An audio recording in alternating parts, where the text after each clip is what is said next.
Levons-nous pour adorer Allah. Levons-nous pour adorer Allah. Tous ensemble pour adorer Allah.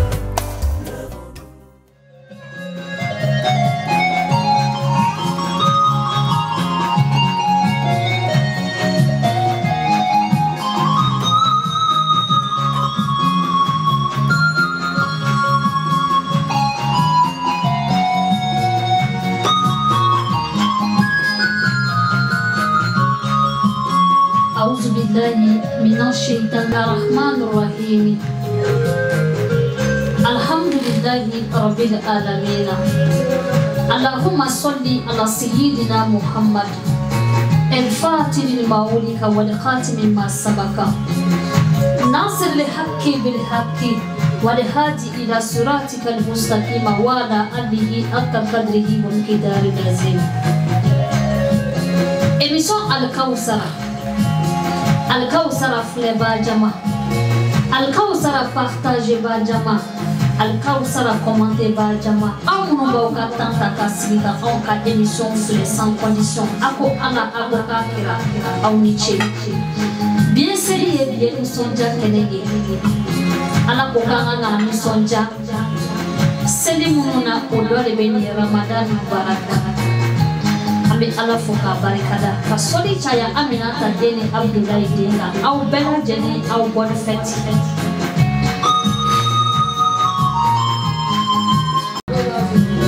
Kwa kana seli yere ko nyefanya doni.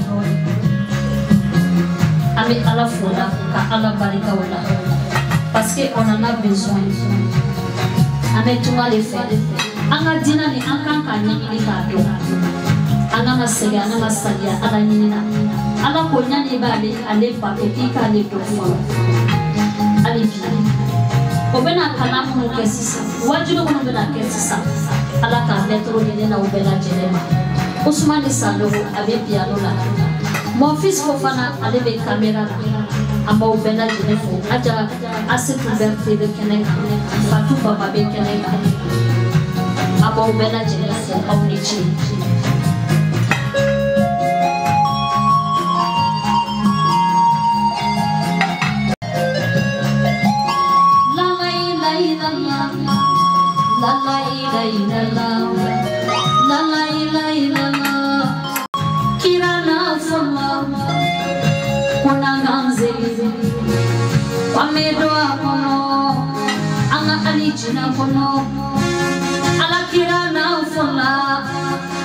Nanga sundo kwa medo akono anga alijine kono mamadu na fola wonanga nyo sutura ko kamedo akono anga alijine kono ko alijine kono akono kono ambesi lembe mamadu kerefe Abibu kerefe, Mamadou kerefe, ko ame barla.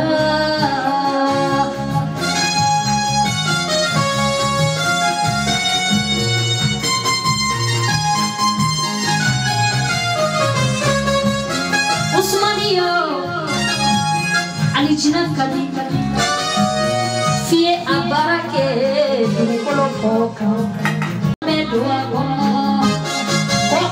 Jina kono ni masira alawunye ni masira kuramanye ko idedwa kono anga ali jina kono ambebe dwa kono Mamadu Abada Mamadu sallallahu alaihi wasallam.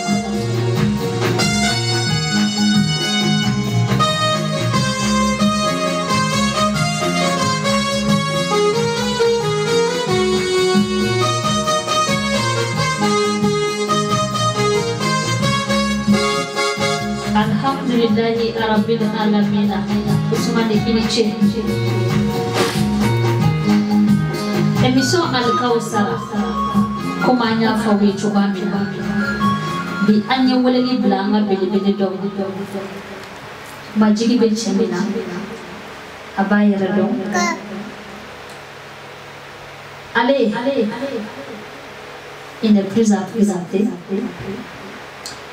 antaye ko chamana meloni chama de babu adamade jatimina de do adamade koloshi de do anga wole ni selama amakuma chama dwala ala mogo de betene di ala ko be yoro ko be anya wole ni bla ankanu baba ananga karamu ko chepa minye Cheikh Kamara Kabopai Nananka wole ni jabi question fla de bangolo amena posa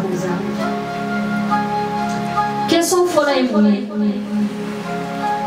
amena kuma silikena nafa menyana ambe kuma silikena nafa ka amena kuma zakatul fitr ka anchama ba to me anta nafa do anchama ba to me anta importance do anchama ba mame ama information yana mo sorala koni bana bila beta docteur fe ka bi frake meni tora sokono ka frake se o tay ku feta ya bana fana be kenta donc anya wuli abena décortiquer Cheikh assalamu alaikum wa rahmatullahi ta'ala wa barakatuh. Wa alaikum assalam wa rahmatullahi wa barakatuh. Amitié à la paradis. Alhamdulillahi rabbil alamin. Alhamdulillahi rabbil alamin. اللهم لك الحمد كما ينبغي لجلال وجهك ولعظيم سلطانك حمدا كثيرا طيبا مباركا فيه ملء السماوات وملء الأرض وملء ما فيهما وملء ما بينهما اللهم صل وسلم وبارك على سيدنا محمد وعلى آله وأصحابه وسلم تسليما كثيرا اللهم صل وسلم وبارك على هذا النبي الكريم الأكرم اللهم صل وسلم وبارك على هذا الرسول العظيم الأعظم اللهم صل وسلم وبارك على صاحب البراق والمعراج اللهم صل وسلم وبارك على سيد الكونين اللهم صل وسلم وبارك على الإمام الزين اللهم صل وسلم وبارك على النذير البشير المبشر يوم المحشر اللهم صل وسلم وبارك على بدر الدجى ونور الهدى ومصباح الظلم سيدنا محمد صلى الله عليه وآله وسلم وبارك.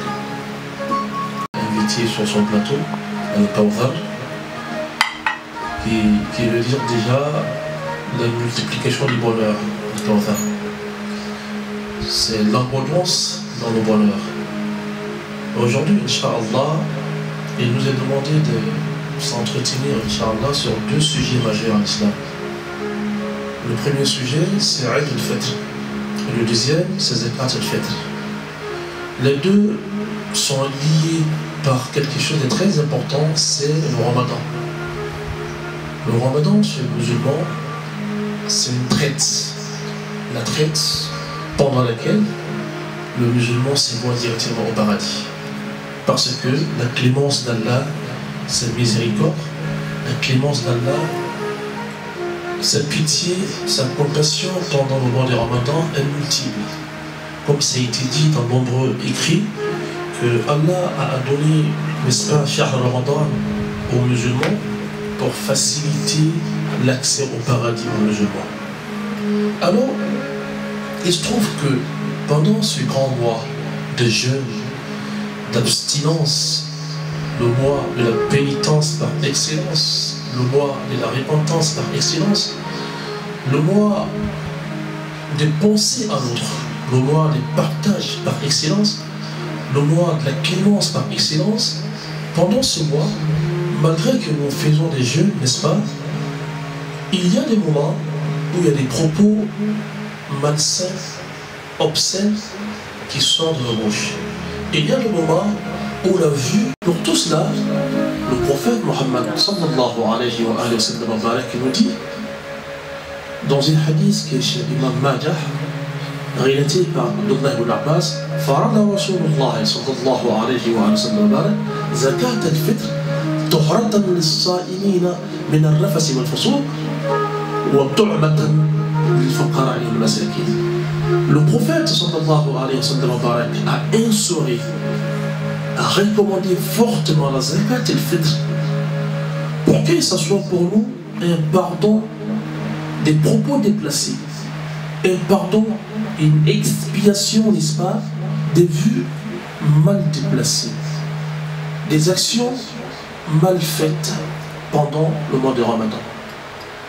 Et non seulement une purification pour nous, mais aussi aussi donner à manger à ceux qui n'en ont pas. Chers musulmans, vous savez que nous sommes dans une religion de la clémence et de la compassion. Allah ne voudrait pas laisser une seule personne à côté de la place le jour, n'est-ce pas, de le jour de l'Aïd, le jour de la fête. C'est pourquoi le prophète Mohammed sallallahu alayhi wa sallam a demandé à ses communautés, n'est-ce pas, de s'acquitter des zakat al-fitr. C'est quoi zakat al-fitr? Il faut le savoir. Zakat al-fitr, si l'on veut, n'est-ce pas, traduire l'étymologie en français, on va dire l'aumône de la rupture. Zakat, c'est l'aumône, al-fitr, rupture.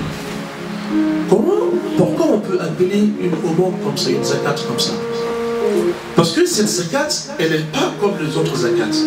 Cette zakat est faite en grande majorité pour donner à ceux qui n'en ont pas à manger. Cette zakat veut dire le jour de l'Aïd, le jour de la fête. Tous les musulmans ont le droit d'avoir cette gaieté du cœur. Tous les musulmans doivent être, n'est-ce pas, dans la joie, et même joie frénétique. Mais on ne peut pas tous être dans la joie si moi j'ai mangé à ma faim et que ma soeur à côté n'a pas mangé. On ne peut pas être dans la joie si toi tu as mangé à ta faim et que ton frère n'allait pas manger.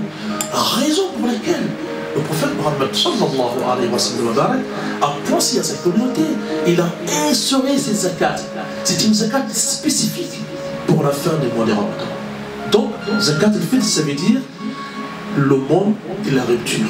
Zakat de la rupture. Comment se constitue cette aumône? Chers musulmans, nous sommes dans une religion de clairvoyance et de savoir. Tout ce que nous faisons dans cette religion ne vient que de l'écriture et du savoir du Coran et de l'enseignement de son prophète Mohammed sallallahu alayhi wa sallam. Nous ne sommes pas dans une religion de mimétisme. Ah, parce que j'ai vu les autres font, je vais le faire là. C'est pas le mimétisme. C'est pas d'imiter quelqu'un, mais au contraire, c'est de dire et de faire.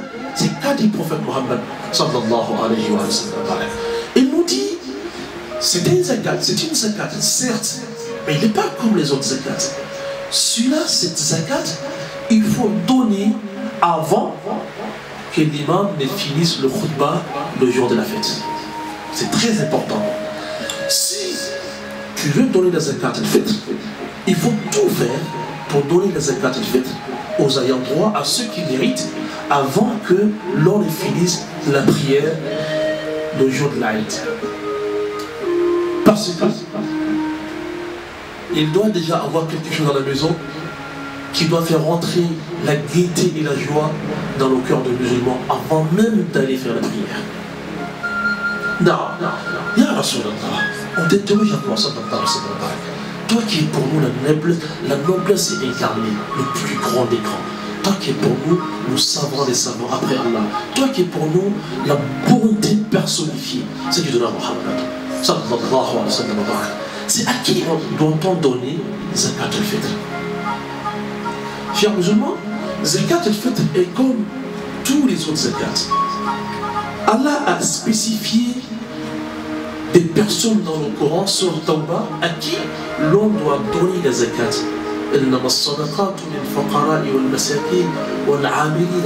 Ces personnes sont qui? Allah nous dit dans cette sourate, la zakat que le musulman doit s'acquitter de son argent, de sa fortune, pour donner à un autre musulman, ça doit être donné d'abord à un pauvre. c'est la première personne qui mérite plus la zakat. Après, l'indigent. L'indigent peut être un peu souple que le pauvre. Le pauvre, il n'a rien à manger pendant 2, 3, 4 jours. L'indigent peut être quelqu'un qui en a à manger aujourd'hui, mais demain il n'en a pas. Mais il est pauvre aussi. Donc la zakat, la première personne qui est la personne la plus méritante pour la zakat, c'est la personne qui n'a rien du tout, le pauvre. Et après le mesquin, c'est l'indigent, c'est lui qui a un peu, mais il n'en a pas suffisamment. Il est aussi dans le besoin. Pour on peut dire, la deuxième personne, c'est le besogneux. La troisième personne, ou la besogneuse, la troisième personne qui a le droit, n'est-ce pas, de prendre la zakat, c'est la personne qui travaille dans la zakat. Vous savez, quand si, par exemple, dans les mosquées, on cherche des personnes à rassembler les zakats, ce sont eux qui vont chercher les zakats pour ramener. Et ceux-là qui sont chargés d'aller chercher la zakat, ramener et d'en distribuer, ceux-là ont droit aussi à la zakat. On peut leur donner aussi. Aussi, ceux qui viennent d'embrasser l'islam, ils viennent, n'est-ce pas, de rentrer dans l'islam, ses parents leur régnaient, il n'a plus d'amis de l'autre côté, c'est vous les musulmans, c'est vous, ne l'en traitez pas. Il va finir par retourner là-bas. Donc Allah te demande aussi, Allah nous demande, n'est-ce pas, de donner la zakat, de donner toutes les zakats à aussi quelqu'un qui vient de rentrer dans l'islam et qui en a besoin. Et aussi, la zakat peut être donnée à une personne qui est endettée, une personne endettée. Il s'est endetté pour faire du commerce et ça n'a pas marché. Comme il a été il a été ruiné, alors Allah va demander aux musulmans de lui venir en secours. On doit lui donner aussi de la zakat, la personne endettée. Aujourd'hui, par exemple, on va mettre la différence entre les personnes endettées. Il y en a qui prennent avec les gens, mais qui refusent de rembourser. Ce n'est pas de ceux dont on parle. On parle de ceux qui sont dans le besoin. Je l'ai pris pour mon commerce, pour quelque chose. Si je ne paye pas cette dette, cette personne est capable de m'amener au commissariat ou en prison. Par peur qu'un musulman se retrouve là-bas, l'islam nous demande qu'on lui donne aussi la zakat pour pouvoir payer sa dette. Aussi, on peut donner les zakat aussi pour construire les mosquées, pour construire les madrasas, tout lieu où on peut citer le nom d'Allah. Aussi, on peut donner la zakat, la 8e personne, à une personne qui est en détresse. Il est en voyage, il avait de l'argent certes, mais les volets sont passés par là, ils ont tout volé, il n'en a rien. Donc, il est dans le besoin, il est une personne en détresse. C'est ces 8 catégories des personnes qui ont le droit à la zakat. Mais spécialement pour la zakat al-fitr, la zakat de la rupture des Ramadan, le prophète recommande fortement qu'on la donne cette zakat à celui-là qui n'a rien à manger, au pauvre qui n'a rien à manger, à cette femme qui a des enfants à la maison qui n'arrive pas à les nourrir. Vous voyez pas vous dans les quartiers, une femme avec 3, 4, 5 enfants qui n'a plus de mari, soit par divorce ou par décès. Vous ne voyez pas cette femme-là, Al-Ahmila. Elle n'a pas besoin chez les musulmans. On doit l'assister. Vous ne voyez pas ce vieux qui est malade, qui a des enfants, qui n'a rien à manger. Cette personne, on doit s'occuper de lui. Vous ne voyez pas cette famille où rien n'est marché pour elle. Elle en a tout fait. Zakat al-Fitr doit être donné à ces personnes-là. Maintenant, on revient. Si l'on doit donner la zakat al-Fitr, de quoi l'on doit donner en zakat al-Fitr? Qu'est-ce qu'on doit donner? Depuis le temps prophétique, c'est-à-dire depuis le temps de Sayyidina Muhammad sallallahu alayhi wa sallam, les Sahaba et les Tabi'in, on est unanimement d'accord qu'il n'y avait que denrées alimentaires, la nourriture. C'est ce que le prophète demandait sallallahu alayhi wa sallam de donner à ceux qui sont dans le besoin. Allez-y donner ces dates-là à telle famille qui en a besoin. Allez-y donner ces couscous à cette famille qui en a besoin. Allez-y donner ces sacs de riz à cette famille qui en a besoin. Allez-y donner ces sacs de maïs à cette famille qui en a besoin. Allez-y donner ces sacs de sorgho à cette famille qui en a besoin. depuis le temps prophétique, avec les Sahaba et les Tabi'in, on a connu qu'une seule chose, donner la zakat al-fitr en denrées alimentaires. Après, le Majah Tabi'un, quand ceux qui ont vu les Sahaba sont arrivés, il y a un très grand savant qui est arrivé avec eux, Abu Hanifa.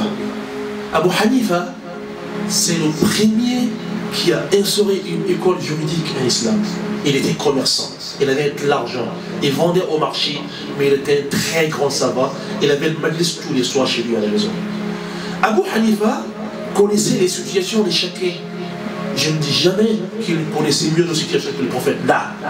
Mais en son temps à lui, il en a vu des choses qui l'ont poussé à faire quelque chose. C'est le premier des aïmmans, de nos imams, qui va dire que l'on peut donner zakat al-fitr, n'est-ce pas, en monnaie, pas forcément en nourriture. C'est le premier déjà. Et quand il va dire ça, les gens vont le bombarder de partout avec des questions. Pourquoi il dit ça? Pourquoi tu fais quelque chose que n'a pas fait le prophète Mohammed? Il va s'expliquer. Vous savez, dans la charia, il y a quelque chose que l'on appelle maqasid al-sharia. Ça veut dire quoi? Les finalités de la charia. Pourquoi l'islam a tant demandé à ce que j'assiste mon frère, à ce que mon frère m'assiste le jour de l'Aïd? C'est pour que je puisse manger.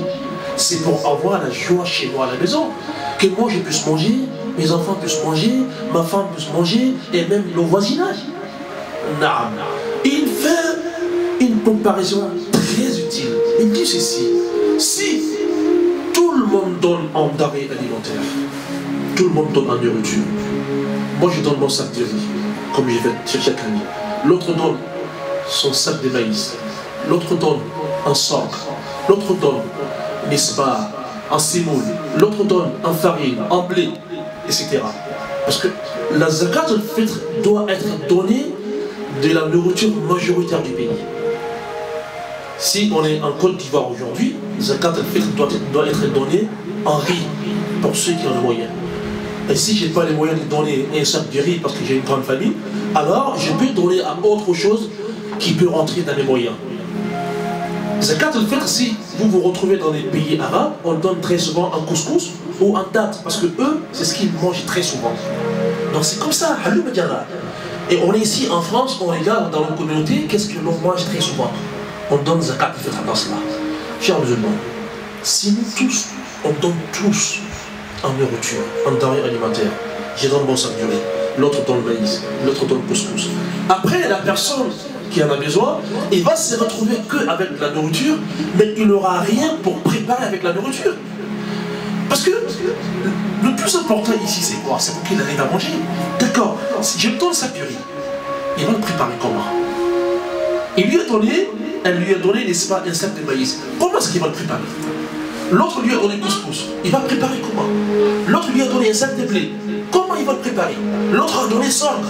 Il va le préparer comment? L'autre a donné sorgho, lentilles, haricots. Comment est-ce qu'il va le préparer?